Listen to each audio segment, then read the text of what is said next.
4 जज बैठ के तो करोड़ों लोगों के मैंडेट वाले वज़ीर-ए-आज़म को चलता करते हैं। कौन है पीछे उनके? उसके पीछे जनरल बाजवा और जनरल फैज है। ये लोग करोड़ों अवाम के मैंडेट वाले वज़ीर-ए-आज़म को 1 मिनट में छुट्टी करा के उसको जेलों में डालते हैं।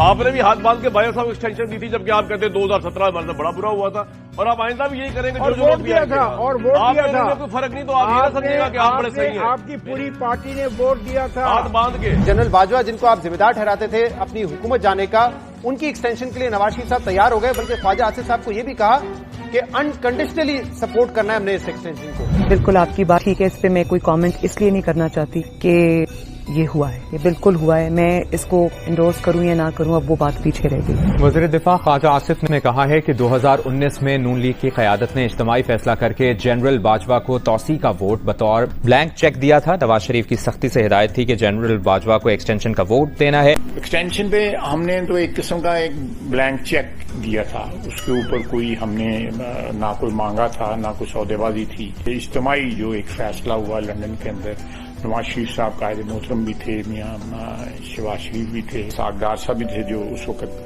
तीनों ये साहिबान जो थे वो लंदन में थे, बाकी यहाँ से हम 10-12 लोग गए हुए थे। मियां साहब की ये स्ट्रिक्ट जो थी हिदायत थी कि आप वोट जरूर दें।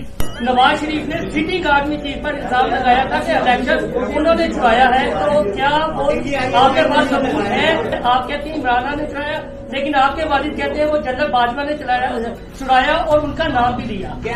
Next question. आप लोग आए थे वोट की इज्जत दो और सारे नारे लगा के, मगर अब तो कल वजीर कानून साहब ने बताया कि अक्टूबर तक भी जनरल बाजवा के कहने पर अदालत के जज के हवाले से आप लोग रुकावटें हटा रहे थे। और नाज़रीन, ठीक 4 साल के बाद वजीर दिफा ने मेरे प्रोग्राम में इंकशाफ किया कि उनके हुकूमत बनाने के हवाले से 2019 में उन्हें ऑफर की गई थी। आपने कहा कि जी हमें 2-3 दफा ये कहा गया कि आयो, हम अब तंग आ चुके हैं इससे। अप्रैल 2019 से साल भी अभी नहीं हुआ, और उसके बाद दूसरी दफा जो है मार्च 2021, उसने जो है at a very early stage जो है इनको डिसअपॉइंट कर दिया था। और उसमें मेन वजह जिस तरह उन्होंने कहा था कि आप पहले पंजाब ले लें जून में, क्योंकि अप्रैल में ये बात हुई थी, और दिसंबर में आप फेडरल गवर्नमेंट ले लें। DGISPR major general Babar Iftikhar ने ARY से बात करते हुए दावा किया कि नून लीग के रहनुमा मोहम्मद जुबैर ने दरख्वास्त करके आर्मी चीफ से 2 मुलाकातें की। डिटेल में तो नहीं जाऊंगा, मगर चीफ ऑफ आर्मी स्टाफ से मुलाकात के हवाले से मैं ये जरूर वाज़ेह कर दूं कि मोहम्मद जुबैर साहब ने 2 मरतबा चीफ ऑफ आर्मी स्टाफ से मुलाकात की।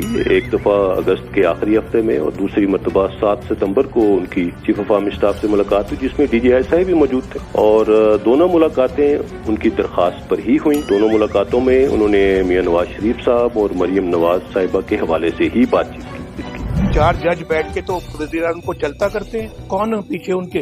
उसके पीछे जनरल बाजवा। ये मौसम को शख्स है जो एहसान करें आपका, उसका एहसान याद रखना चाहिए। उसमें जनरल बाजवा का क्या कसूर है? जनरल बाजवा ने तो आपको हर लम्हे पे, हर कदम पे सहारा दिया।